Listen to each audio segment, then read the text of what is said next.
Kiwi. The Radio Wammo Breakfast.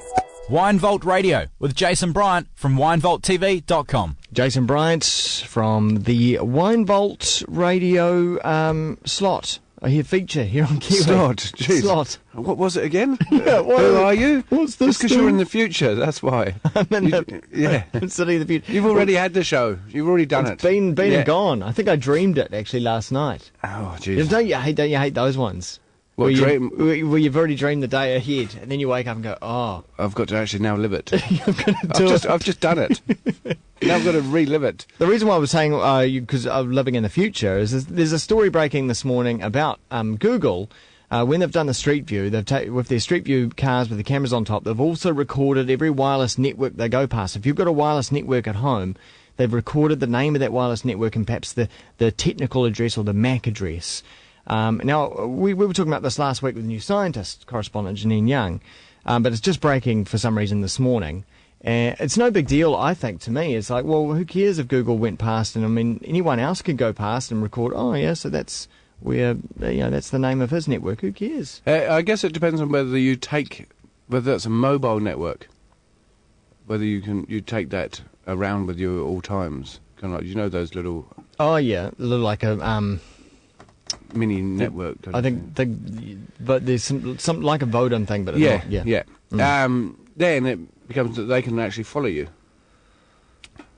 Yeah, but half the people with gadgets like that are already on services like Foursquare, which is kind of like Twitter, saying where they are anyway.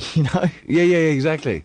For a majority of the people, it's probably a big deal. For those that use the kind of the iPhone and stuff like that, it's probably less of a deal because they're already freely given their information out, and they go, their I'm position. hanging out at the bar with blah blah blah, and Jason's here, and yeah. I mean, it's where it's at. Geolocation. Well, that's fine. Services. That's fine if people, but people then want to bang on at About Google privacy. About privacy when half the people are on Facebook or Twitter or wherever telling everyone exactly what they're doing. Yeah, I agree with that. I think that I mean it's a hot topic right now, privacy with Facebook, and now Google. So I think that's just another story that they felt they needed. I just think people should be more concerned about laws that allow the government to start prying into what you're doing and well, yeah, because this is just a softener, and then they already do it. I just feel a company who's actually providing the service like Street View, gathering some extra information that might be helpful in future services. I find it's not so bad as what services. Well, you're in location. the future. That's why I'm asking you. I'm using my crystal ball. I see better, easier location-based services. Just locate the closest wine bar or shop. Exactly. Yeah, I agree with that. I'm all for that. And if you're gonna, located and it tells you the wine vault, sweet ass. I don't think it's going to go, where does Wammo live? Oh, here. It's not going to be like that. Unless I want people to know that. Yeah, unless you switch it off. Yeah. No, I think you have to switch it on. I don't think there'll be it won't be opt out. It'll be opt in. So I'm going to go the other way. I'm going to say it's opt out. Okay. But anyway, it can locate this. What is it? I've just located it this morning, even though you've already tasted it, Wammo, and you know exactly what it's like. When did I taste that?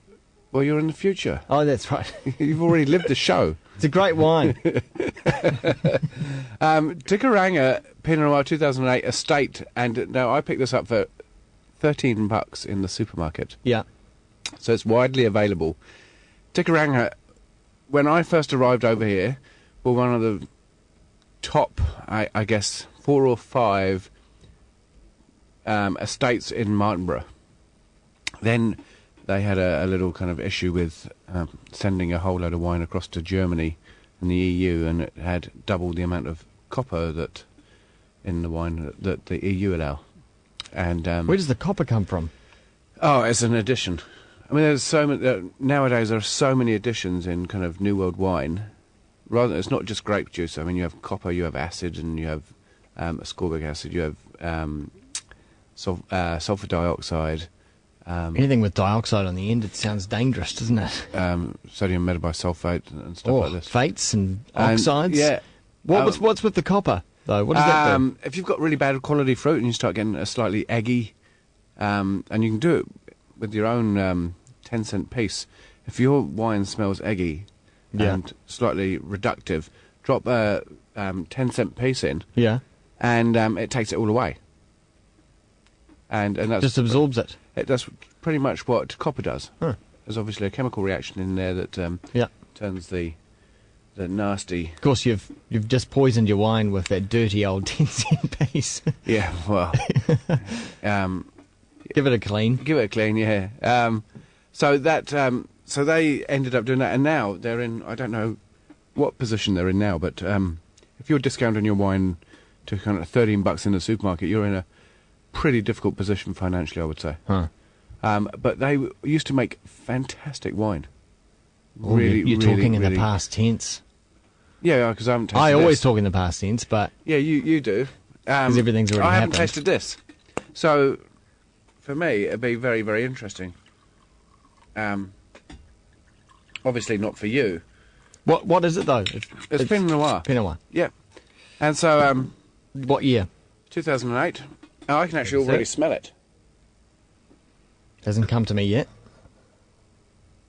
The nose, it's quite a floral, aromatic violet meets... Gosh, you said 13 bucks for a Pinot. It just hit me. $13 for a Pinot Noir. Yeah, from Martinborough. Cheap. Yeah, cheap. Very cheap. It just shows you the state of the wine industry right now. And then yesterday... Good time for consumers. Great time for consumers if the wine is of a decent enough quality to actually drink. To me, it hasn't got a big nose at all. It's quite subtle. That's what Pinot Noir is supposed to be all about. It's about its subtlety and nuances, and because it's a very light-skinned grape, you generally have to hand-pick it. Otherwise, you start fermenting a bit early and get really bad fruit. And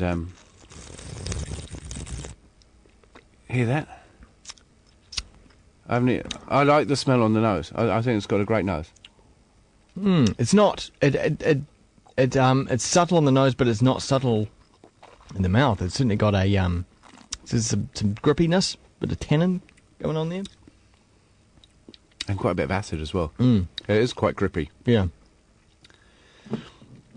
It's not smooth like you normally expect a Pinot. But normally Pinot's quite quaffable. This has got a bit of guts. Yeah, it has got a bit of guts, but there's a lack of quality fruit in there. There's a lot of guts and grip, but there's a lack of quality fruit at the front and the mid palate. That's a shame. Then you get this real drying character. But one of the things that it will do is go with food really well. Because it just needs something to balance it out a bit. What would you put it with? Lamb. Definitely something lamb. Something not too spicy. Lamb roast. What else is there that we have with lamb? That we have with lamb, or instead of lamb, a beef? No, that you use lamb for. Oh, what you got? You got your shanks. Maybe you want to braise some shanks. Yeah. A stuff rack like that. A rack you want to grill. Yeah, I was just trying. I just had a mind block about what I was doing with lamb, apart from having a roast because I'm English. It's that time of the year as well. And it's certainly that time of the year, and this would go really well with food. It needs food. It's got that grippiness in there. It's got the acid in there that will cut through a lot of kind of. I feel fats. sorry for them. They had some bung old fruit. Yeah, it's all about the kind of quality and the winemaking as well, though. Oh, so I mean, try harder next time, then. For $13, it's good. It's fantastic. It is. Yeah. But for the price point, I've tasted a lot of wines that sit over this price that aren't as good. So therefore, that would elevate your rating for this one. Because of the price point? I would do this as kind of 86 points. Pretty good. Because of the price factor in that. If it was stood against a lot of other ones, I would probably rate it a bit lower. Okay. Just to summarise, what was the wine? Kairanga, Martinborough Estate. Martinborough, that's the estate label, 2008. So, go fill your boots with it. That is Jason Bryant from the Wine Vault. Check him out at thewinevault.com, thewinevaulttv.com, and also on Twitter as well, The Wine Vault. See you next time.